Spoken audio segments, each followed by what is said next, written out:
May I, on behalf of all of you, pray to Bhagawan Baba to give us divine discourse which will educate all of us. मंच में बैठे सभी माननीय गण और उपस्थित सभी इस शहर के वासी और इस कॉलेज के विद्यार्थी और जो ऑर्गेनाइजेशन इंटरनेशनल ऑर्गेनाइजेशन है और उसके कई प्रोजेक्ट्स जो सक्सेसफुल हुए हैं और वहाँ के वासी भी यहाँ आए हैं, कुछ विद्यार्थी भी यहाँ आए हैं। वैसे तो मुझे हिंदी आती है और हिंदी हिंदुस्तानियों की मातृभाषा है, लेकिन नेपाल से आए हुए कारण ये मेरे मौसी की ही भाषा है। लेकिन मौसी भी ऐसी मौसी जो माँ जैसी प्यारी है।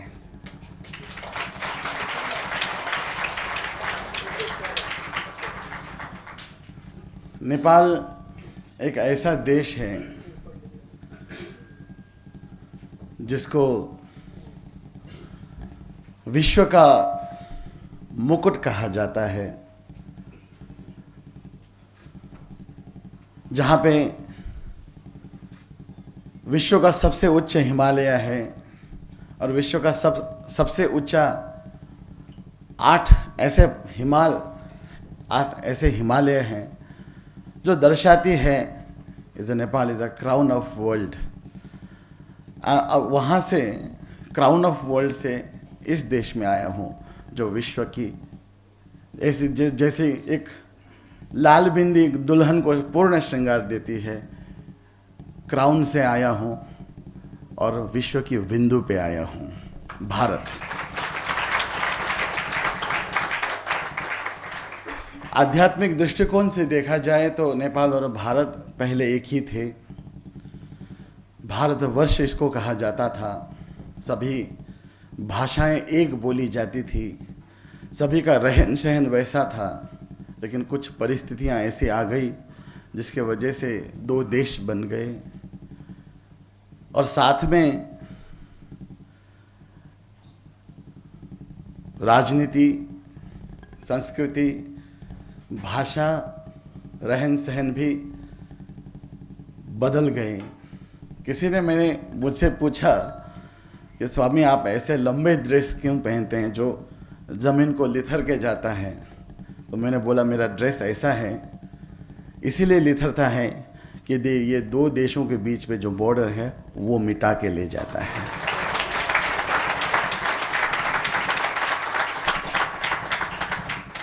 मानव सेवा एक भावना है, एक ईमानदारी है।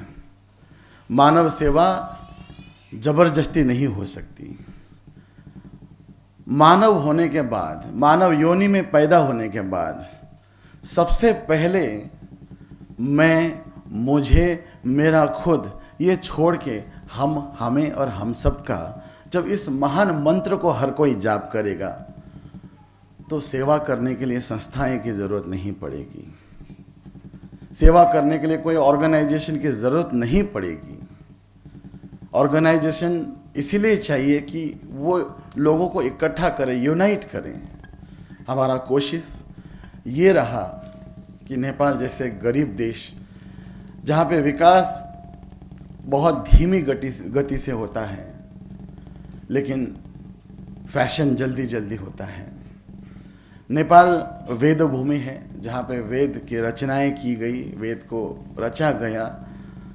हिमालय वो भूमि है जहाँ पे महान संत अभी भी तपस्या कर रहे हैं 400 साल 500 सालों से। Scientifically it is not believed, लेकिन अभी भी हमारी संस्कृति, हमारी धरोहर इसलिए बची है क्योंकि समाज में अलग सोच, बड़ी सोच रखने वाले लोग हैं।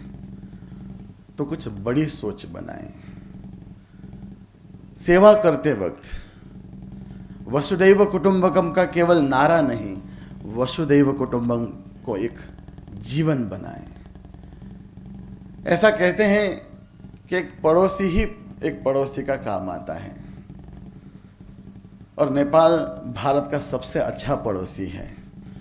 बीच में कभी कभी दो देश, दो विचार, दो राजनीति होने के कारण के वजह से थोड़ा बहुत उतार चढ़ाव बीच में आता रहता है, और हमारी प्रयास ये रहती है कि हर कोई विश्व में, सिर्फ नेपाल और भारत के लोग नहीं, विश्व के हर लोग ऐसा सोच के चले कि ये विश्व हमारा घर है।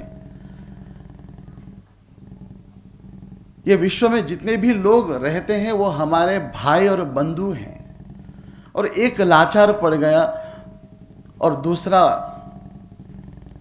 चल फिर सकता है, तो उसका कोई अर्थ नहीं बनता। ह्यूमन सर्विस, एक मानव अपने भावनाओं से मानव की ही सेवा करे। मंदिर में हर कोई जाता है, भगवान को हर कोई ढूंढने के लिए जाता है, लेकिन ईश्वर बाहर मंदिर में, मूर्तियों में, तस्वीरों में नहीं होता है। और धर्म, व्हाट इज धर्म? धर्म क्या है? अभी धर्म यानी कि रिलीजन, यानी कि हमने एक टाइटल दे दिया है जिसको हम हिंदू, मुस्लिम, सिख, ईसाई कहते हैं। धर्म इज द राइट कॉन्शियसनेस, धर्म इज द राइट कंडक्ट। अगर हम सही चीज और अच्छी चीज का संगत करते हैं तो वह धर्म है। हम अपने मानव धर्म का पालन करते हैं। एक मानव का जन्म तभी सार्थक होता है जो वो दूसरों के लिए जीता है। खुद के लिए सोचता तो हमेशा एक जानवर भी सोचता है, लेकिन एक जानवर में भी वो ईमानदारीता रहती है कि कम से कम जिसने उसको खाना खिलाया उसके प्रति वो मरते दम तक वफादार रहता है। तो भले ही चाहे जानवर है, लेकिन जानवर से भी इंसान को ये सीखना चाहिए कि हम हमेशा सोचते हैं, थोड़ा दूसरों के लिए सोचें, थोड़ा समाज के लिए सोचें। और संस्कार, बड़े दुख की बात है, भारतवर्ष यानी including Nepal and other country, Bharatvarsh संस्कार का ऐसा जगह है, ऐसा केंद्र बिंदु है जहां से हर कोई माता पिता के चरणों में स्वर्ग देखता है। The presence of parents in our life, जो असली में ईश्वर है। ऐसा एक कहावत है कि एक बार ईश्वर ने एक जीवात्मा को बोला कि तुम धरती में जाओ, तुम धरती में अब तुम्हारा कार्य करने का समय आ गया है। तो उसने कहा, यहाँ तो मुझे आप प्रोटेक्ट करते हो, यहाँ पे आप मुझे रक्षा करते हो, वहाँ पे मेरा रक्षा कौन करेगा? यहाँ पे मैं खुश हूँ। तो ईश्वर ने कहा, तुम्हारे पालन पोषण के लिए मैं तुम्हारा पिता बनूंगा और तुम्हारे रक्षा के लिए मैं तुम्हारा माता बनूंगा। तो माता और पिता ही असली में जीवन के गुरु हैं, जीवन के रक्षक हैं, पथ प्रदर्शक हैं, पालन पोषक हैं। इसलिए हमने एक प्लान बनाई स्कूल में, that is hope, HOPE, honouring our parents every day, जिसके अंतर्गत एवरी मदर्स डे और एवरी फादर्स डे में, मदर्स डे के दिन मदर्स को बुलाया जाता है। और हमारे स्कूल जो नेपाल में है, और ओनली वन फ्री स्कूल है। स्कूल चलाने का अर्थ क्या है वो सभी यहाँ बैठे टीचर्स और चैताली मैडम को अच्छे से मालूम है। घर में एक बच्चा संभालना कितना मुश्किल है, हम 400-500 बच्चों को संभालते हैं। और उन बच्चों को हम सिखाते हैं कि मदर्स डे पे अपने घर से एक वाटर बोतल, मिनरल वाटर बोतल लेके आओ, तो सब लाते हैं। और हम सभी माताओं को बिठाते हैं और अपने बच्चों से उनका पाद, उनके चरण पखारने का काम करवाते हैं, और उनको फूल देने का, उनको फ्लावर देके थैंक यू बोलने के लिए कहते हैं, और कुछ कार्ड। उसे देख देख के बाकी सभी स्कूलों ने mother's day, father's day, ladies day, youth day, education day, children's day, ये सभी चीज़ें सादगी और सात्विकता से मनाने की कोशिश वो भी कर रहे हैं। प्रेरणा देने के लिए ढिंढोरा पीटने की ज़रूरत नहीं है। लाइट देने के लिए जलना ही पड़ता है। एक शिक्षक वो है जो खुद जलता है और दूसरों को उज्जवल देता है, उज्जवल करता है। तो हम एक विद्यार्थी भी बने, दूसरों से सीखे, और एक शिक्षक भी बने, दूसरों को सिखाएं, खुद भी खाएं, खुद का भी ख्याल रखें और दूसरों का भी उतना ही ख्याल रखें। सोचो, अगर मेरे साथ ऐसा हादसा होता है तो मैं तब क्या करूंगा। जब नेपाल में भयंकर भूकंप गया, मुझे विश्वास है कि हिंदुस्तान में जो भी रहे होंगे, जिसने भी ये सुना होगा, उनका भी दिल दहला होगा। हमने तो भोगा, और आज के दिन तक पहाड़ों में जहाँ पे गाड़ियाँ नहीं जाती, वहाँ पे अभी भी लोग छोटे से प्लास्टिक के कुछ छत बना के बैठे हैं, और पहाड़ों में बहुत सर्दी होती है। बहुत सारे ऑर्गेनाइजेशन सामने आए, बहुत सारे डोनर्स सामने आए। जो शहरों में जिसका घर तबाह हो गया उनको कंपनसेशन मिल भी गया, उनको दान मिल भी गई, लेकिन जो पहाड़ों में थे उनको कुछ नहीं मिला। अक्सर क्या होता है कि चार दोस्त जब मिलते हैं तो चार दोस्त प्लान करते हैं कि आज हम पार्टी करते हैं, आज हम घूमने के लिए जाते हैं, या ऑर्डिनरी इंसान जो भी मिलता है तो वो घूमने के लिए वो 10,000 रुपये निकालता है ईच, ताकि घूमते वक्त कोई असुविधा ना हो। लेकिन जब वही सेवा या किसी को देने की बात आती है तो सिर्फ 400 रुपये निकलते हैं। हम ये नहीं सोचते कि अगर हम पे वो बीती होगी तो हम क्या करते। हम उस भूकंप में हमारा घर टूटा होगा, और अगर हम आज प्लास्टिक के छत के नीचे रहते तो हमें कोई देखने के लिए नहीं आता, तो हमारा क्या होता। सेवा भाव रखने के लिए ये दो देश के बीच में जो बॉर्डर लाइन है, एक्चुअली है नहीं, ओपन है, लेकिन बॉर्डर लाइन दिल पे लग गया है। उसे मिटाना बहुत जरूरी है। और संस्कार की स्थापना के लिए education in human value, the education system that's give the education for the human value. एक इंसान हो के इंसान का वैल्यू समझना, what is the presence of our parents in our life. लोग पहले गुरुकुल की शिक्षा पाने के लिए बरसों तक तपस्या करते थे, अपने घर का, अपने सुख सुविधाओं को त्याग के वन में जाकर रहते थे अपने गुरु के खोज में।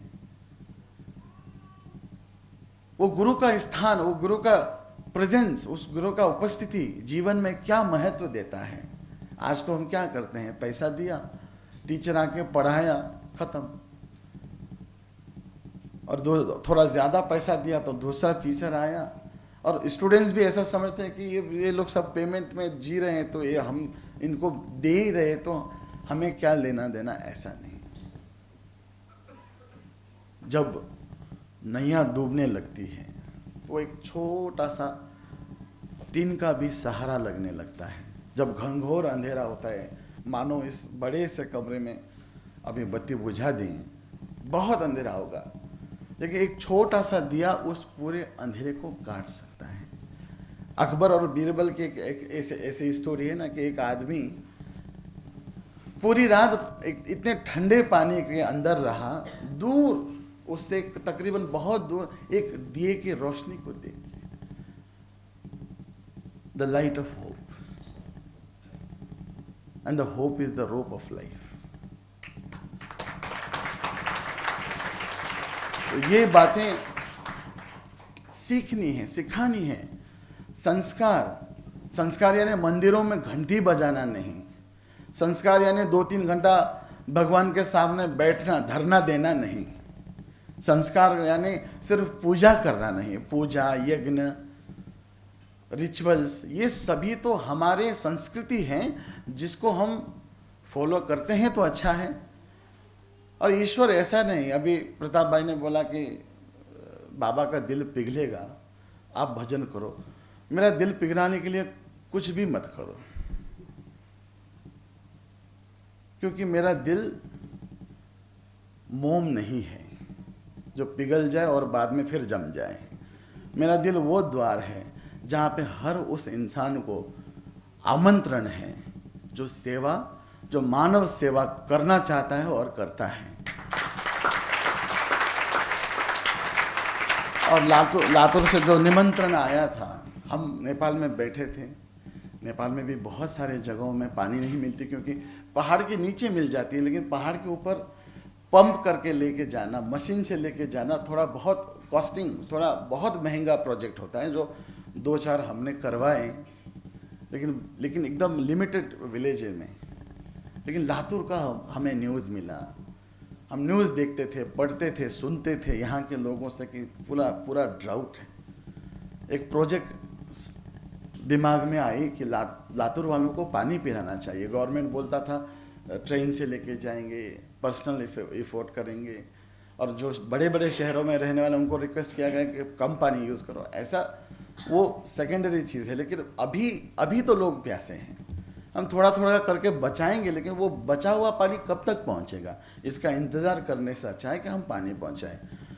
तो मैंने बॉम्बे में फ़ोन किया प्रताप भाई को और बोला कि लातूर में कुछ काम करना चाहिए। तो बहुत सारों ने सजेस्ट किया कि कोई मिनरल वाटर बोतल लेके दें, और बॉम्बे से पानी लातूर ले जाना यानी बहुत खर्चा। तो मैंने प्रताप को बोला ये सब आइडिया ड्रॉप करो, क्यों ना हम वहीं पर पानी पैदा करें। सभी आश्चर्य में थे कि पानी पैदा होगा कैसे। बाद में हमने सोचा एक रिजर्वायर बनाएं, और रिजर्वायर बनते बनते बहुत सारे टैंकर्स जाएंगे जो पानी देंगे अभी के लिए, लेकिन एक बार रिजर्वायर बन जाएगा, उसमें पानी भर जाएगा, तो आसपास के सभी कुएं, सभी बोरवेल, सभी ये भर के water level, ground water level भर जाएगा और सभी को पानी मिल जाएगा। और बहुत बॉम्बे में बहुत डोनर्स ने उसे अपने क्षमता के हिसाब से दान प्रदान किया, कुछ पैसे दिए। एक्चुअली वो प्रोजेक्ट इतने छोटे रकम से होने वाली नहीं थी, लेकिन सेवा की भावना, जब सेवा की भावना मन में आती है, जब ईमानदारीता से हम सेवा करते हैं, not by force, by heart, मन से, अपनी इच्छाओं से, तो कोई भी काम इम्पॉसिबल नहीं होता है। प्रताप ने मुझे कहा, Swami it looks like be impossible. I said, Pratap nothing is impossible for me. Impossible में भी आई एम पॉसिबल होता है। तो उधर करना है, लातूर को पानी पिलाना है। तो रिजर्वायर का काम शुरू हुआ, कुछ हजारों मीटर लंबा, 100 मीटर, उसका कैलकुलेशन मुझे उतना याद नहीं। 2 रिजर्वायर बनवाए। 2 रिजर्वायर बनते ही गाँव वालों का विश्वास, सभी की प्रार्थनाएं, सभी का एफर्ट ऐसा रंग लाई कि वहाँ पे इस साल बारिश हुई, और 2 बारिश में ही पूरा रिजर्वायर भर गया, और आज तक वहाँ पे रिजर्वायर भरा हुआ है, और ग्राउंड लेवल, जो वाटर का ग्राउंड लेवल होता है, वो बढ़ गया है। ये छोटी सी, ये बहुत छोटी सी प्रोजेक्ट है। सेवा करने के लिए महादान, करोड़ों का दान करने की ज़रूरत नहीं है। एक बार हम जब स्कूल, मैंने सोचा था ये संस्कार जो बच्चों में नहीं है, बच्चों में इतना भी संस्कार नहीं है वो, ताकि दूसरों को नमस्कार करे। व्हाट इज नमस्कार? नमस्कार यानी दोनों हाथों से हम जोड़ के नमस्कार करते हैं। 10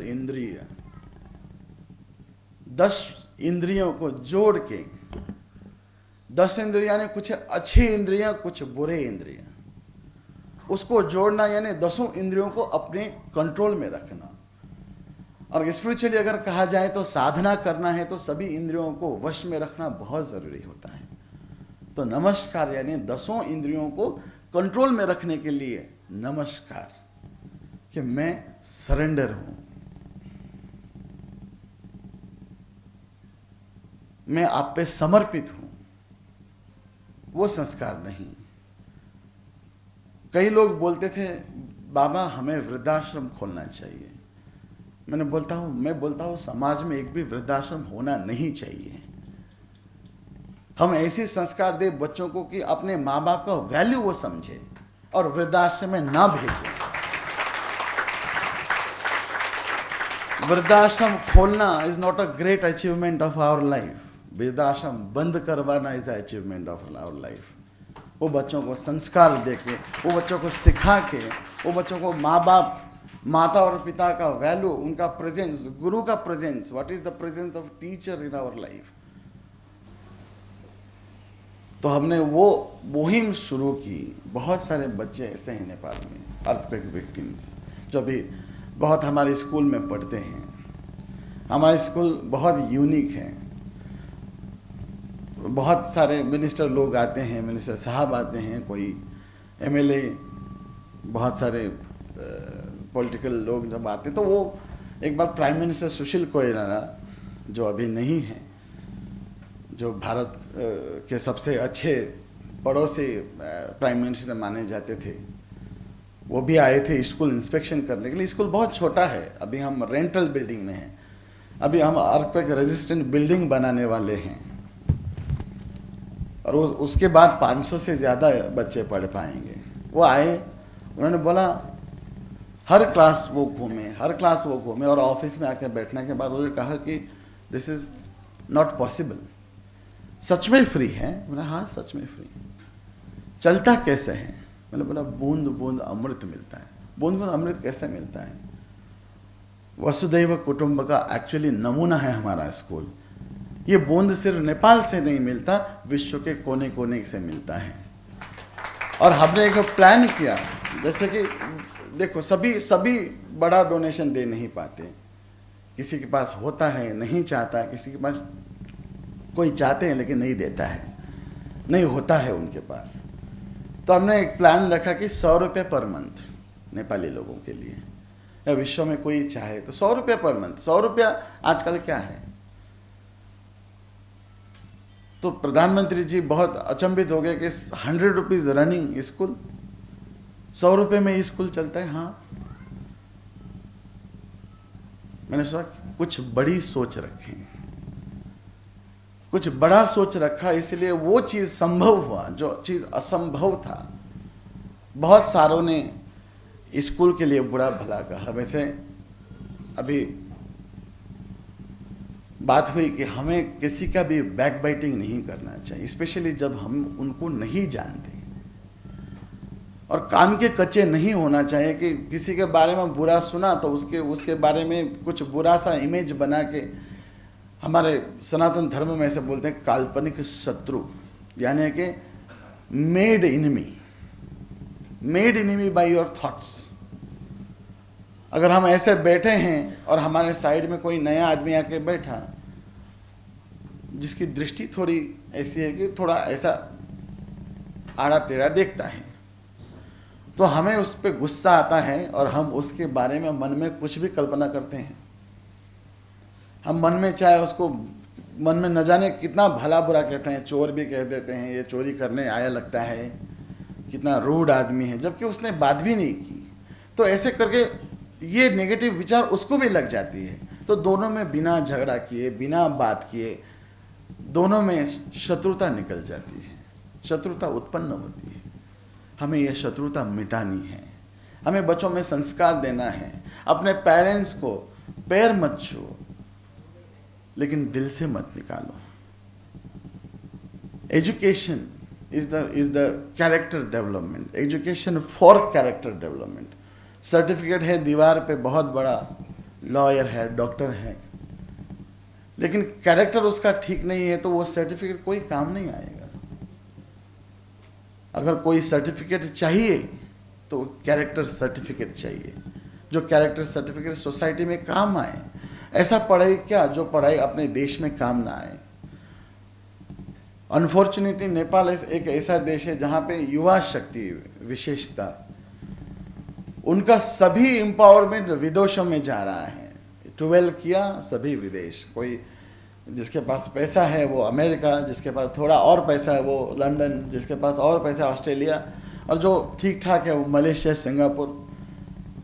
अपने देश में रह के काम करने का उनको इच्छा नहीं, क्योंकि एक ऐसी चीज़ों ने उनको अट्रैक्शन करके रखा है कि लाइफ में इजी मनी, नो कर्म।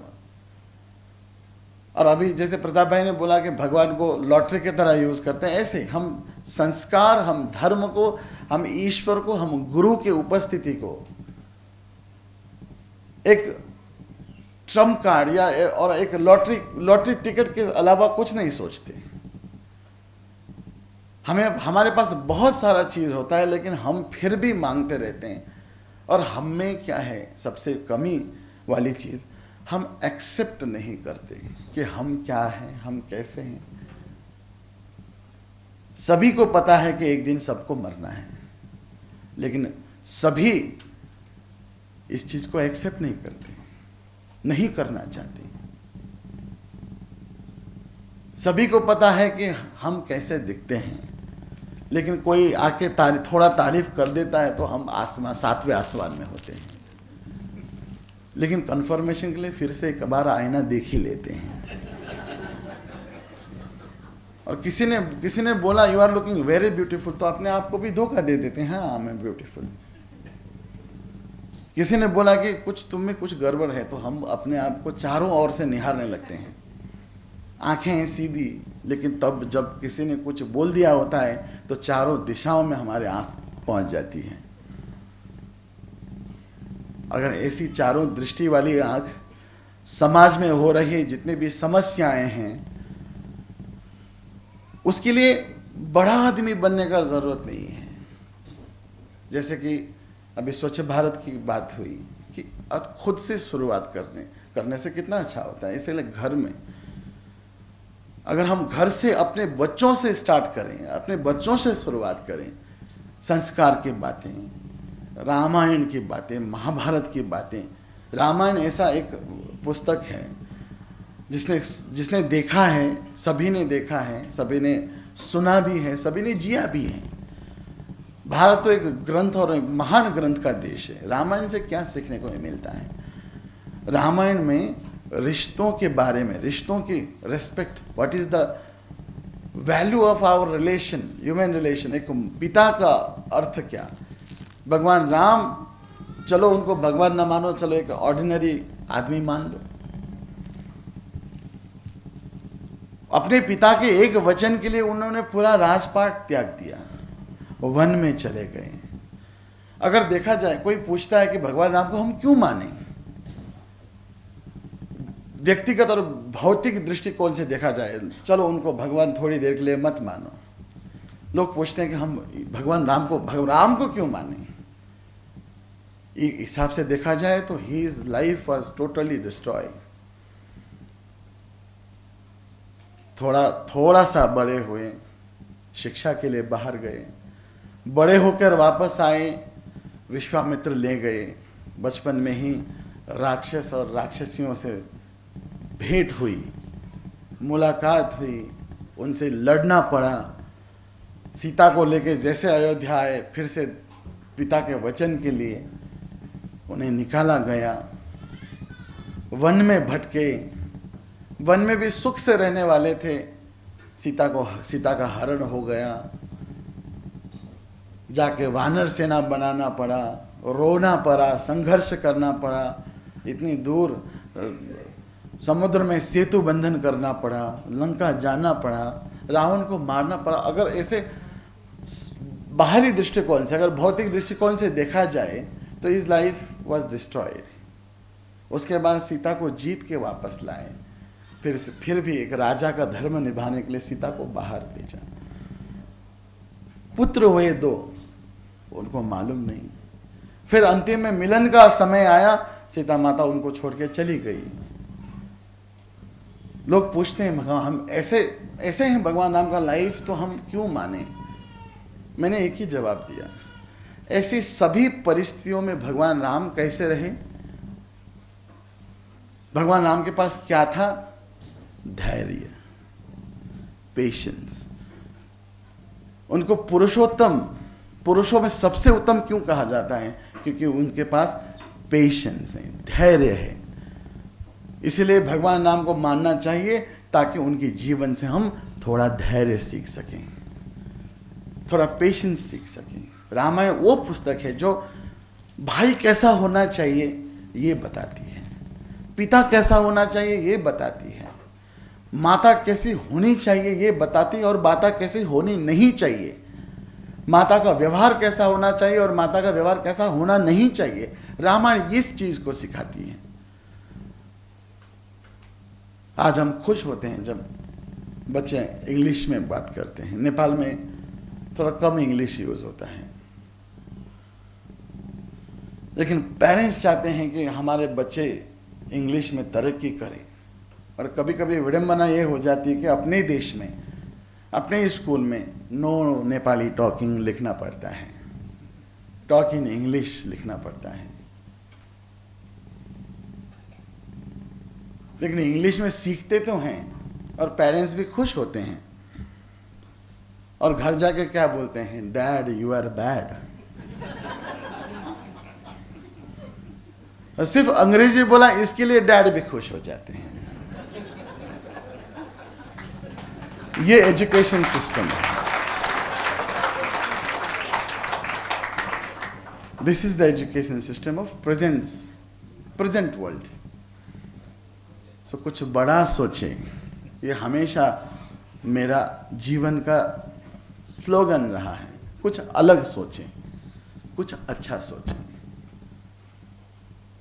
गुलाब का फूल अगर किसी को दिखाया जाए जिनमें हजारों कांटे होते हैं, तो लोग पहले कांटे देखेंगे या फूल देखेंगे? वही दृष्टिकोण जब इंसान में देखते हैं तो इंसान की बुराइयां क्यों देखते हैं, उनकी अच्छाइयां क्यों नहीं? एक गुलाब में कांटे होते हैं, चुभता है वो दूसरों को, लेकिन हम गुलाब में ऐब नहीं देखते, कांटे नहीं देखते, हम गुलाब की खूबसूरती, सुंदरता देखते हैं, भले न छुएं। यही समान दृष्टिकोण हम लोगों पे बना नहीं पाते, जिसके वजह से वसुधैव कुटुंबकम एक सपना रह गया। हमें इसको मिलकर साक्षात बनाना है, साक्षात्कार का रूप देना है, ताकि नेपाल और भारत से सभी पड़ोसी देश ये सीखें कि पड़ोसी होता है ऐसा, पड़ोसी को ऐसा होना चाहिए। ऐसा हमारे नेपाल में ऐसा कहते हैं कि एक पड़ोसी दूसरे पड़ोसी को सिखाता है। एक पड़ोसी जब एक आदमी अपने घर पे रंग करवाता है, पर्दे बदलता है, तो पड़ोसी भी उसको देख के अपने घर को रंग करवाता है। ऐसे ही भारत के तरक्की देख के नेपाल भी अपने तरक्की के रास्ते पे आगे बढ़े, और दो देश साथ साथ में ऐसे जाए कि दो देश होने के बावजूद बीच में कोई भी सीमा रेखा न रहे। नेपाल में अभी भी हमें गर्व के विषय यह है कि नेपाल और भारत की सीमा में कोई भी बॉर्डर नहीं है, कोई भी कांटे नहीं लगाए गए हैं, कोई भी पिलर्स नहीं हैं, कोई भी इधर से उधर आ सकता है, कोई इधर से उधर जा सकता है। जब कोई पॉलिटिकल बयान आता है भारत और नेपाल के दोस्ती के खिलाफ, तो बॉर्डर में लोग जमा हो जाते हैं और एक दूसरे को गुलाब का फूल देते हैं। Unity, purity and divinity. Where there is unity there is purity, and where there is purity there is divinity. ईश्वर, हमें ये जरूरी नहीं है हम किसी को माने या किसी को न माने, लेकिन हम अच्छे बात को एक्सेप्ट करें और बुरी बात को निकाल बाहर करें। मैं हर आश्रम में आने वाले हर किसी को कहता हूं कि दिस आश्रम इज ए स्कूल। हमारा स्कूल वो मैथ साइंस पढ़ाने वाला और मॉरल वैल्यू पढ़ाने वाला स्कूल वो अलग है, लेकिन आश्रम एक ऐसा स्थल है, ऐसा स्कूल है जहाँ पे अभी भी सभी को ABC सीखना है। तो उसने बोला, स्वामी ABC का मतलब क्या? ABC avoid bad company, ABC accept better company. इसका मतलब कुछ अच्छा हो रहा है तो उसको एक्सेप्ट करो, उसको अपनाओ। अपना नहीं सकते तो कम से कम बुरा मत बोलो, बुरा मत सोचो। ये हम में कमजोरी है कि हम खुद भी कुछ नहीं करते और हम दूसरे जो अच्छे काम करते हैं उसका भी बैक बाइटिंग करते हैं, उसका भी विरोध करते हैं, बिना जाने बिना पहचाने। बचपन में एक स्टोरी सुनी थी और अभी भी हम बच्चों को सुनाते थे कि एक सियार, एक जैकल कहीं से गुजर रहा था। उसके भूख लगी थी और उसने देखा कि अंगूर, ग्रेप्स, बहुत पके हुए अच्छे ग्रेप्स लटक रहे हैं झाड़ पे। उसको भूख लगी थी, वो खाने के लिए आगे बढ़ा और कूदा, उसको पाने के लिए नहीं मिला। बहुत बार ट्राई किया, बहुत बार कूदा, नहीं मिला। रिजल्ट में वो क्या करके गया, अंगूर खट्टे हैं, अंगूर बिल्कुल खट्टे। तो रास्ते में जिसको मिला उस झाड़ पे अंगूर है, मत खाना, वो अंगूर बिल्कुल खट्टे हैं, जब बल्कि उसने कभी खाया ही नहीं, चखा ही नहीं। यही हालत है। समाज परिवर्तन के लिए जब कोई विभूति या जब कोई आदमी खड़ा होता है तो उसके बिना उसको मदद भी नहीं करता है और उसके बारे में बुराई भी करता फिरता है। यह अंगूर खट्टा है करने वाला जैकल। कम से कम दान ना करें। दान भी बहुत प्रकार के होते हैं, सिर्फ पैसों का दान नहीं, श्रम दान, वागदान, यानी कि कम से कम अच्छा बोल के दान कर सकते हैं, हृदय दान, कम से कम उसका वो जो काम कर रहे हैं वो काम में सफल हो जाए। हमारी यही प्रार्थनाएं हैं और हमारी प्रार्थना में एक प्रार्थना सबसे शुरू में और सबसे अंत में होना चाहिए, वो है समस्त लोका सुखिनो भवन्तु, यानी कि विश्व का कल्याण हो। सर्वेषां स्वस्थिर्भवतु, सभी स्वस्थ हों। सर्वेषां शांतिर्भवतु, चारों ओर शांति फैले। सर्वेषां पूर्णम भवतु, सभी चीज पूर्ण हो। सर्वेषां मंगलम भवतु, चारों ओर मंगल्य हो। ये प्रार्थना से जब हम दिन शुरुआत करते हैं, start the day with love, fill the day with love, end the day with love, this is the way to God. This is the way to God. And God is nowhere else, God is inside. किसी ने पूछा, एक बच्चे ने पूछा, Sai Baba, what is your name, what is the meaning of your name? मैंने बोला SAI, see, always inside. Then he asks, what is Baba then? Be aware, be alert, be a. तो मैं भगवान नहीं हूं। मुझ में ऐसी कोई भी ऐसी शक्ति नहीं है जो जिसके मैं दावा कर सकूं, प्रचार कर सकूं कि मैं भगवान हूं, मेरे पास आओ, मेरे पैर छुओ। मैं ऐसा नहीं कहता हूं, लेकिन मैं एक सच्चा इंसान हूं जो इंसान होने के नाते दूसरों इंसान का भला सोचता हूं, दूसरों इंसान का पूर्ति सोचता हूं, मंगल सोचता हूं। हम जिस फैमिली बैकग्राउंड से आए, हमारे घर में आज सुबह खाया तो कल सुबह क्या खाएं ये सोचना पड़ता था। और मैं अकेला बेटा। मेरे मदर का एक सपना था कि ये बड़ा होके कम से कम ग्रेजुएट बने, क्योंकि हमारे घर में इकोनॉमिक मजबूरी के कारण से बहुत जन पढ़ने की इच्छा हो तभी नहीं पढ़े। तो मम्मी की इच्छा थी कि ये बड़ा बने, ग्रेजुएट करे, काला कोट और काला टोपी पहने। वो उनका सपना तो क्लास 10 में ही खत्म। क्लास 10 में मैंने अपना पढ़ाई, अपना घर त्याग दिया और मैं एक भक्त के घर में रहने लगा। उनने वचन दिया था कि गुफा में मत जाओ, रह सकते हो तो समाज में रह के समाज की सेवा करो। गुफा में तो शांति कोई भी पा लेता है।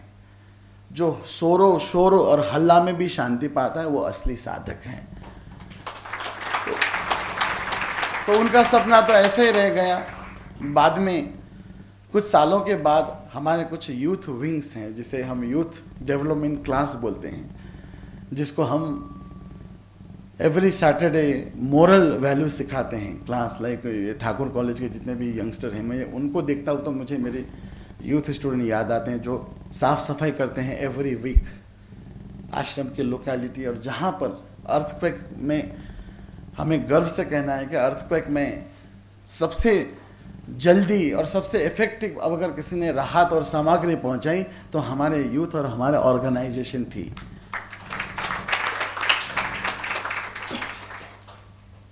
अर्थक्वेक के टाइम पे जब 1 रुपये भी आश्रम के पास नहीं था, अर्थक्वेक गया, उसके तुरंत बाद खबर मिलने लगी। वो दिन तो ऐसे ही बीत गए क्योंकि बहुत सारा बैक टू बैक बहुत सारा भूकंप और आ रहा था। सेकेंड डे से हमारा यूथ विंग काम पे लग गया और 3000 फैमिली को रीएस्टैब्लिशमेंट करवाया। 10 किलो चावल, 2 किलो दाल, 2 किलो पोहा, नमक, चाय की पत्ती, चीनी और कुछ न्यूट्रलाइट यानी वो सोयाबीन का जो बनता है प्रोटीन सप्लाई के लिए वो, और राजमा और बहुत सारे बीन्स, और सोने के लिए मैट्रेस, ओढ़ने के लिए 2 ब्लैंकेट और एक टेंट। ऐसे टेंट लगभग 3000 परिवार को विद इन मंथ मिला। और उसमें सबसे बड़ा हाथ अगर है तो वो बॉम्बे के भक्तों का है। बॉम्बे से सबसे ज़्यादा मदद आया। और इन यूथ में बहुत सारे यूथों ने एक दिन ग्रेजुएट किया अपने अपने कॉलेज से। अभी हमारा कॉलेज तो नहीं है, फ्यूचर में होगा, फ्री कॉलेज होगा जहाँ पे साइंस पढ़ने के लिए, कॉमर्स पढ़ने के लिए एक सिंगल पेनी किसी को देना नहीं पड़ेगा। और ग्रेजुएट करके सभी बच्चे आश्रम में एक सेरेमनी उन्होंने खुद ऑर्गेनाइज किया और वो सभी लोग ब्लैक जैकेट और ब्लैक टोपी में आए। और मैंने मम्मी को भी बुलाया, मैंने देखो तुम एक बेटे के लिए तरसते थे ब्लैक जैकेट के लिए, आज उसके वजह से 100 दूसरे बच्चे ब्लैक जैकेट पहन रहे हैं। ये भावना त्याग की। A friend called, you have to go somewhere। अभी ज़रा मौसी का लैंग्वेज भी बोल ही लूँ। बहुत लोग सोचते हैं कि बाबा है तो पढ़ा लिखा नहीं है। हम पढ़े लिखे भी हैं, उतना पढ़े लिखे हैं जितना हमने चाहिए एक्चुअली। ऐसा बहुत लोग अंडरस्टिमेट करते हैं। जब हम अंग्रेजी में किसी से बात, अरे आपको इंग्लिश आता है? हाँ आता है, उसमें क्या बड़ी बात है। क्योंकि there is only one language, the language of heart. हम समझ भी लेते हैं और हम बोल भी लेते हैं। जैसे कि बहुत सारे गुजराती लोग आते हैं। गुजराती लोग जब इकट्ठा होते हैं तो कभी कभी हम अकेले जैसे पड़ जाते हैं वहाँ पे।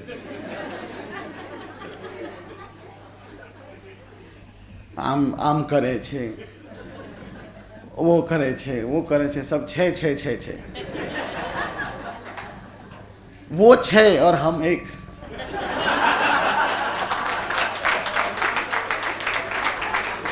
और कभी कभी वो जो बोलते थे उसका मैं आंसर दे देता था। तो वो तो स्वामी आपको गुजराती आती है? मैं गुजराती तो नहीं आती, लेकिन तुम दिल से बोल रही हो वो समझ में आती है। और भारत का हर लैंग्वेज समझ में आता है। This is acceptance. यह है स्वीकार्य करना, अपने अवगुणों का भी स्वीकार करना और उसे बदलना, और दूसरों के गुण को भी स्वीकारना। ये एक दूसरे के लाइफ को एक कंप्लीट एक पूर्णता प्रदान करती है। अगर देखा जाए तो हर कोई अकेला है, देखा जाए तो हर किसी के जीवन में कुछ ना कुछ कमी तो है। जब रिसेशन आया वर्ल्ड में तो सबसे ज़्यादा इनकम मंदिर का ही हुआ। जब नोटबंदी हुई तो तब भी सबसे ज़्यादा इनकम मंदिर का हुआ, क्योंकि लोग इतना डरते हैं ईश्वर से कि स्कूल कम और मंदिर ज़्यादा जाते हैं। That it is not true. God is loving, not fearing. God God कभी भी किसी से नाराज नहीं होता। उनको नैवेद्य चढ़ाना, पुष्प चढ़ाना, ये चढ़ाना, वो चढ़ाना, ये तो सभी हमारे परिवार ने, हमारे एंसेस्टर्स और हमारी अपनी इच्छाओं में निर्भर करता है कि हम उन्हें उन्हीं की चीज क्या ऑफर करें या क्या चढ़ाएं। ईश्वर हमेशा चाहता है कि तुम में मैं वास करूं और तुम्हारे माध्यम से मैं ये सब करूं।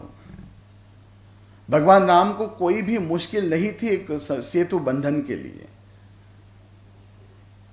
भगवान राम को कोई जरूरत नहीं थी वानर सेना की, उनको रोने की कोई जरूरत नहीं थी, उनको परेशान होने की कोई जरूरत नहीं थी। लेकिन राम नाम की महिमा सिखाने के लिए उन्होंने ये सब लीला किया भूमि में। राम नाम लिखते ही पत्थर, भारी भरकम पत्थर पानी में तैरने लगे। ये ईश्वर नाम का महिमा है, शक्ति है। If we have faith in God, the faith which is desireless, which is fearless. God loving बनना चाहिए, गॉड फेयरिंग नहीं। और पत्थर पानी में तैरने लगा, सभी उसमें चल के गए। अगर भगवान राम चाहते तो एक एक को अपने धनुष में रखते और बाण छोड़ देते, सीधा लंका में लैंड। कोई एफर्ट करने की जरूरत नहीं थी। लेकिन एक एक पत्थर, और वो पत्थर उठाते वक्त जिसके पास अति बल था, बहुत बल था, वो तो बड़े बड़े पत्थर लाए ही। लेकिन भगवान राम को सबसे प्रिय वो लगे जो छोटे छोटे पत्थर लेके आए थे, वो तो गिलेरी, नन्हे नन्हे गिलेरी। और भगवान राम ने प्रेम से अपनी 3 उंगली उन पे फिराई और उनके, ऐसा कहते हैं कि उनके बदन पर अभी भी वो 3 उंगली का निशान है जो अभी तक हर गिलेरी का आता है। तो इससे क्या सीखने को मिलता है कि ईमानदारिता, एक विश टू सर्व। इच्छाओं को अगर देखा जाए तो इच्छाएं तो सुनामी की तरह मन में आती है, आज ये पूर्ण हुआ, कल वो पूर्ण करना है। अभी धर्म और आध्यात्म बोलते ही आजकल के यूथ जरा दूर रहते हैं। भजन करना सबसे बोरिंग, कीर्तन करना सबसे बोरिंग, प्रवचन सुनना तो छोड़ ही दो, वो तो कहने की बात ही नहीं है। लेकिन कोई आदमी बुरा बोल रहा है, बुरा सुनना है, तो वहां पे वो खुद इंटरेस्टेड होके जाता है। एक कहावत है कि घी सीधी उंगली से नहीं निकलेगा, उंगली टेढ़ी करना चाहिए। लेकिन उंगली टेढ़ी करने के चक्कर में लोग खुद टेढ़े होते चले गए। एक राजस्थान के एक भक्त ने बोला कि बाबा मैं तो उंगली टेढ़ी नहीं करता, मैं तो पूरा बाटली ही उल्टा कर देता हूं। उंगली से कितना घी निकलेगा? बाटली पूरा डिब्बा उल्टा कर दो तो सारा का सारा नीचे आ जाएगा। What we need is fast money. What we are having is fast food. What is happening? Fast dying. रोग शरीर में लगता है, फास्ट डॉक्टर दवाई दे देता है, फास्ट असर होता है, फास्ट फिर से असर होता है, फास्ट फिर से दवाई दिया जाता है, फास्ट मर जाते हैं। और बॉम्बे जैसे शहर में जिसके पास टाइम नहीं है वो फास्ट लेके जला भी डालते हैं। प्रार्थना सभाएं फास्ट होती हैं, फास्ट बोला जाता है, फास्ट फूड खाया जाता है, और अपने लिए और समाज के लिए किसी के पास थोड़ा वक्त नहीं है। आध्यात्म इज नॉट डिफरेंट। आध्यात्म प्रैक्टिस, आध्यात्म का पाठ, आध्यात्मिक साधना बचपन से ही करना चाहिए। आध्यात्म इज द इनर बैलेंसिंग। हम भारत बोलते हैं ना, हमें इंडिया तो बाद में नाम दिया गया है, इसको Bharatvarsh. We are proud to say we born in this Bharat. और भारतवर्ष, जो नेपाल भी एक भारतवर्ष का हिस्सा था। भारत यानी कि भारत, भाव, फीलिंग्स, राग, सॉन्ग्स, ताल, भाव, राग और ताल से भरीपूर्ण ये भारत, जो संस्कार और संस्कृति की स्थापना के लिए अभी भी विश्व में माना जाता है। अभी भी विश्व के लोग पुकारते हैं। जब कोई यूरोपियन या अमेरिकन आता है वो भी नमस्ते सीख के जाता है, और हमारे बच्चे खूब हाय और हेलो में अटके हुए हैं। जब यूरोपियन एक गेस्ट आता है आश्रम में तो ऐसे आता है, और उसको कुमकुम लगाओ तो वो सिर ऐसा झुकाता है। उसको माला लगाने, वो थोड़ा लंबे भी होते हैं, माला लगाने जाओ तो वो झुकते भी हैं और नमस्ते। लेकिन हम खुद आज नमस्ते भूल गए, आज प्रणाम भूल गए, आज कैसे हैं क्या हैं वो भूलना भूल गए, और हर किसी के खिलाफ, हर किसी के विरोध में सिर्फ बुरी चीज़ें मन में डालते हैं। कोई अच्छा काम करने के लिए आया तो उसको अच्छा काम करने का मौका नहीं दिया जाता है। इसलिए मानव सेवा इज माधव सेवा।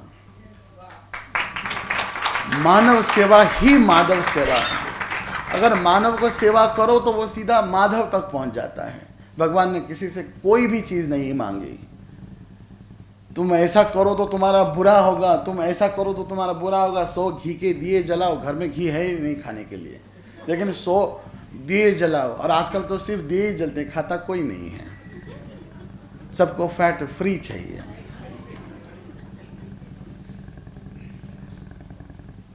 नहीं तो सब स्वामी की तरह रिष्ट पुष्ट बन जाएंगे।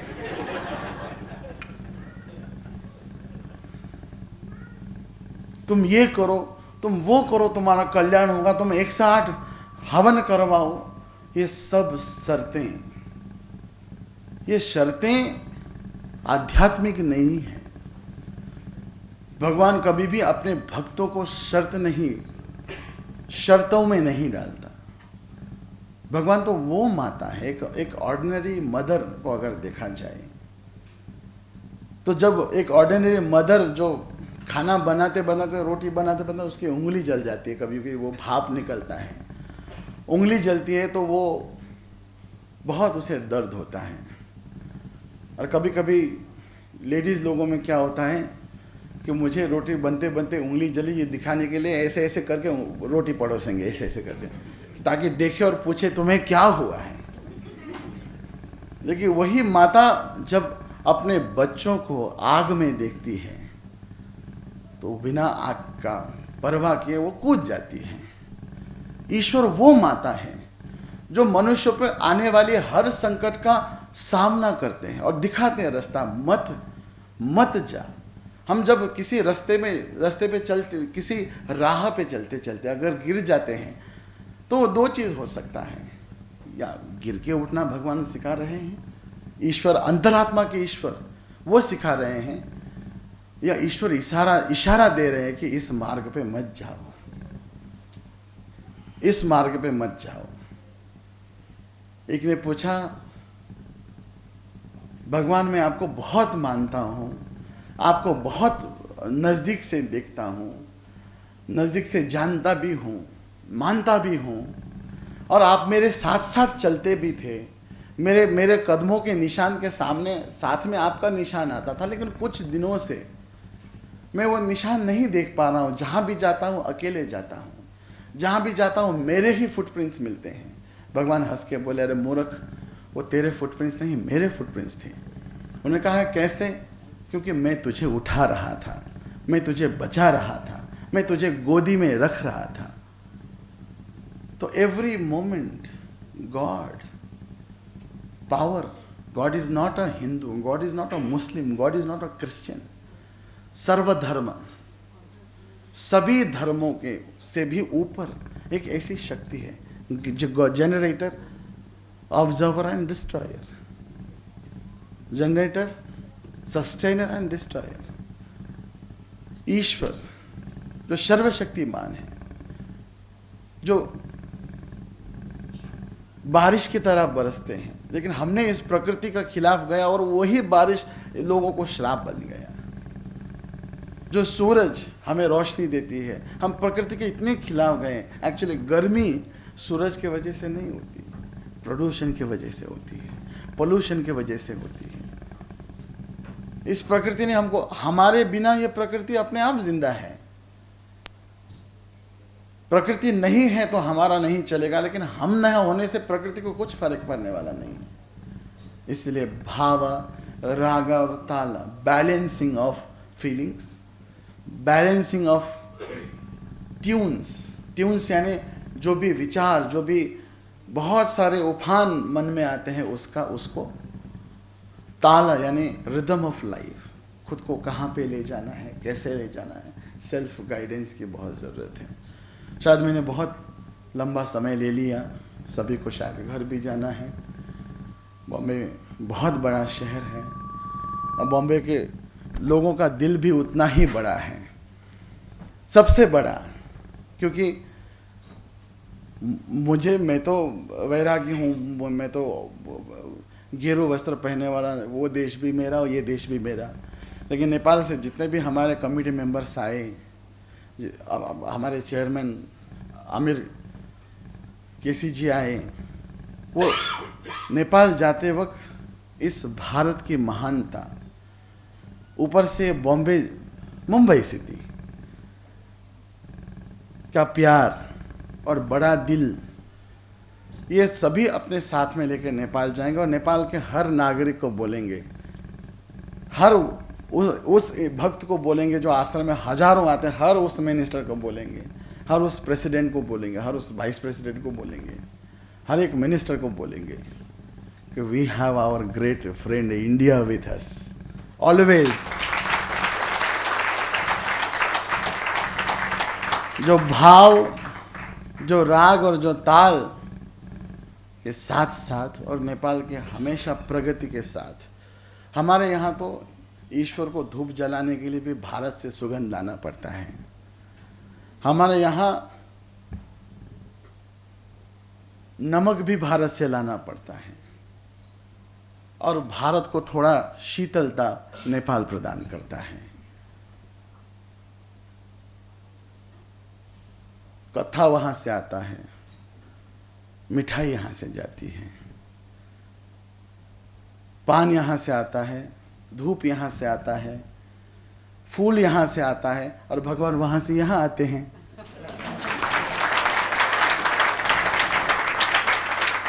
सभी उपस्थित मान्यगणों को फिर से मेरा बहुत बहुत अभिनंदन है। धैर्यता से मैं मुझे सुना, इसके लिए बहुत बहुत धन्यवाद। क्योंकि जिसके पास टाइम नहीं होता, आजकल सुनने वाले बहुत कम हैं, बोलने वाले बहुत ज़्यादा हैं। सभी बोलते हैं, सुनता कोई नहीं है। जो धैर्य से सुने उसको धन्यवाद, जो झेला उसको और धन्यवाद। सभी भारतवासियों को, विशेष मुंबई के लोग जो भक्त हैं, जो स्टूडेंट्स हैं, सभी को हमारे ऑर्गेनाइजेशन के तरफ से as a pattern of organisation I would like to thank. बहुत बहुत मेरा आशीर्वाद, जितने भी मान्यगणों को अवार्ड मिला सभी को बहुत बहुत शुभकामनाएं। आगे ऐसा ही साथ प्राप्त हो। नेपाल में जो स्कूल बनने वाला है, जो फ्री हॉस्पिटल बनने वाला है, वहाँ पे हॉस्पिटल में एक गिलास पानी भी, वेटिंग पेशेंट जो वेट करता है बाहर, उसको एक गिलास पानी देने वाला भी कोई नहीं है, उसके लिए भी पैसा देना पड़ता है। हमने संकल्प लिया है कि नेपाल में एक ऐसा यूनिवर्सिटी हो जो फ्री ऑफ कॉस्ट हो, ऐसा एक हॉस्पिटल हो जो फ्री ऑफ कॉस्ट हो, जहाँ पे बहुत सारे ऑपरेशन भी फ्री हो। अभी उसका 30% काम हमने किया as a medical camp and free ambulance. हमने हार्ट के ऑपरेशन करवाए बहुत सारे फ्री में। गवर्नमेंट, हम नेपाल के कुछ मिनिस्टर भक्त भी हैं और कुछ जानते हैं, इसलिए थोड़ा उसका फ़ायदा उठा के जो भल्व आता है उसमें टैक्स कम करवाने के लिए रिक्वेस्ट किया, जिससे पूरा 8 लाख खर्चे से पूरा 2 लाख में वो आ गया।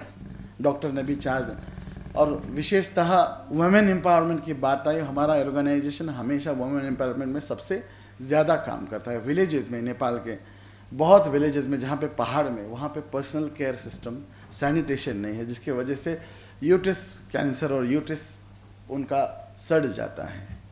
आश्रम ने इंटरनेशनल वुमेन डे के अवसर पे हर साल फ्री यूट्रस ऑपरेशन का कैंप करती है। दृष्टि, जो दृष्टिकोण सभी को बदलनी है और कुछ दृष्टिविहीनों को दृष्टि देनी है, इस हिसाब से जिसका कैटरैक्ट है उसको फ्री ऑपरेशन, और ये ऑपरेशन लगभग 2000 से ज़्यादा हो गए हैं। यूट्रस ऑपरेशन कम से कम 500 से ज़्यादा, अभी 100 अभी हमने करवाया। फ्री एम्बुलेंस जा रही है, फ्री मेडिकल कैंप, आश्रम में एक छोटा सा क्लिनिक भी है, लेकिन अभी हम स्कूल पे ध्यान दे रहे हैं। और ये खुशी की बात है, सभी प्रेम दक्षिणा जो देते हैं, हमने इस साल प्रेम दक्षिणा के एक रकम से एक स्कूल के लिए बस खरीदा। एक रकम से हम ऐसे अच्छे टीचर्स को लाते हैं जो हम ह्यूमन वैल्यू का principle EHV, education in human value का पाठ पढ़ाते हैं। और हमें खुशी की बात है कि सभी डिस्ट्रिक्ट में नंबर 1 डिसिप्लिन स्कूल हमारा है। हमारा यानी हम सबका, ऐसा नहीं कि बाबा का स्कूल, नेपाल का स्कूल, वो भारत का ही स्कूल है। वो हर एक का स्कूल है जिसमें वो 100 रुपये देता है। हर उसका स्कूल है जिसकी भावना पवित्र है। मैं इतना शब्द अपना यहीं पे विसर्जन करता हूँ। सभी मुंबई के लोगों को मेरा बहुत बहुत आशीर्वाद, बहुत बहुत प्रेम, बहुत बहुत सद्भाव। मंच में आसीन जो व्यक्ति है उनको बहुत बहुत मेरा आशीर्वाद। सदा वो सुखी रहे, सदा उनका कल्याण हो, स्वास्थ्य बना रहे, ताकि दूसरों को सेवा कर सके। हमेशा ये अविरल गंगा बहती रहे। हमारा भारत, हमारा नेपाल हमेशा महान है, महान रहेगा, और हमें इसे महान करते ले जाना है, बनाना है। जय हिंद, जय नेपाल, जय महाराष्ट्र, कल्याण मस्ते। भगवान की दिव्य वाणी सुन के हम आभार व्यक्त नहीं करेंगे। उनकी जो वाणी है उसको हम आचरण में लाएंगे, ये हमारा रियल थैंक यू होगा। मुझे बहुत ही एहसास है कि मध्य प्रदेश में हड़ताल होने वाली है। सभी बहुत भूखे हैं, लेकिन 2 काम और अच्छे करने के बाकी है। एक काम हमारा अधूरा रह गया था, जैसे भगवान ने कहा सर्वेशाम पूर्णम भवतु, तो वो हमारे एक व्यक्ति ने आके वो काम पूर्ण कर दिया है। हमारे पास 8 अवॉर्डीज है, उसमें से 7 हाजिर थे, 8वें हाजिर नहीं थे। 8वें अवॉर्डी अभी हमारे पास आ गए हैं, ठाकुर रमेश सिंह। मैं उसे दरख्वास्त करूंगा कि भगवान के हाथों से ये अवार्ड आप स्वीकार कीजिए। कम या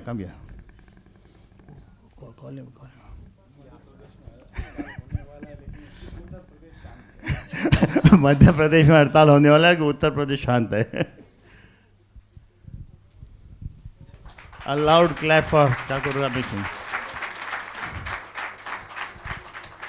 आप कई साल तक नगर सेवक की सेवा दी है आपने, और ठाकुर कॉलेज के ट्रस्टी है, और हमारे संस्था के लिए कायम के लिए प्रेरणा रूप है और मददगार है। और उम्मीद करते हैं कि आगे भी ये रहेगा। है ये MLA भी रहे हैं, मेहरबानी करके मंच पे विराजिएगा। मध्य प्रदेश में हड़ताल को रोकने के लिए प्रसाद का प्रबंध सभी के लिए किया गया है ग्राउंड फ्लोर के ऊपर। Please everybody will have the Prasad and go. किसी को घर पे जाके खाना बनाना नहीं है, ना ही तो होटल में जाके खाना है। Prasad is available for everybody. But एक रिक्वेस्ट ये है, I will request Chaitali madam and SP Singh to kindly lead Bhagawan and the awardees on the 2nd floor for a special dinner with Bhagawan, and I request all of you to spare some more time and remain with us and have dinner with us. And all the awardees will please allow them to go first, and then everybody will go on the ground floor for the prasadam. All good things must come to an end. So this doesn't come to an end, but this gets enlightened more by the divine arti that we are going to perform.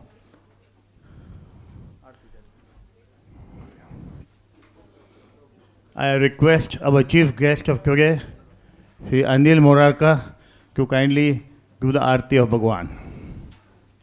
Om Jai Sanjay Baba, Swami Jai Sanjay Baba, Satya Sanatana Nirmal, Satya Sanatana Nirmal, He Jag ke Data, Om Jai Sanjay Baba, Srimadhur Dara Vaibhav, Kamala Dale Chena He, Swami Kamaladale Chenaye, Kasayambar Dharan, Kasayambar Dharan, Pankaj Charan Namo, Om Jai Sanjay Baba, Paramadham Parameshwara, Paramananda Namo, Swami Paramananda Namo, परम पूज्य साईश्वर परम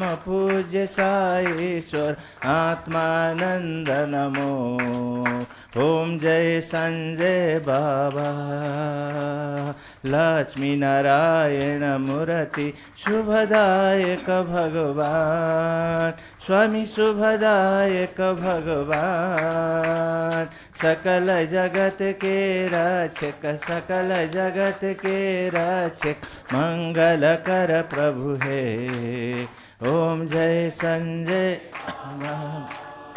ओम जय संजय बाबा स्वामी जय संजय बाबा सत्य सनातन निर्मल सत्य सनातन निर्मल हे जग के दाता ओम जय संजय बाबा ओम जय संजय बाबा स्वामी जय संजय बाबा ओम जय संजय बाबा ओम शांति शांति शांति समस्त जीवा सुखिनो भवन्तु समस्त जीवा सुखिनो भवन्तु समस्त जीवा सुखिनो भवन्तु ओम शांति शांति शांति सर्वेषां स्वस्तिर्भवतु सर्वेषां शान्तिर्भवतु सर्वेषां पूर्णं भवतु सर्वेषां मंगलं भवतु ओम शांति शांति शांति जय बोलो भगवान श्री संजय साई बाबा की जय बोलो भगवान श्री सत्य साई बाबा की जय बोलो समस्त जन की जय बोलो आज की आनंद की।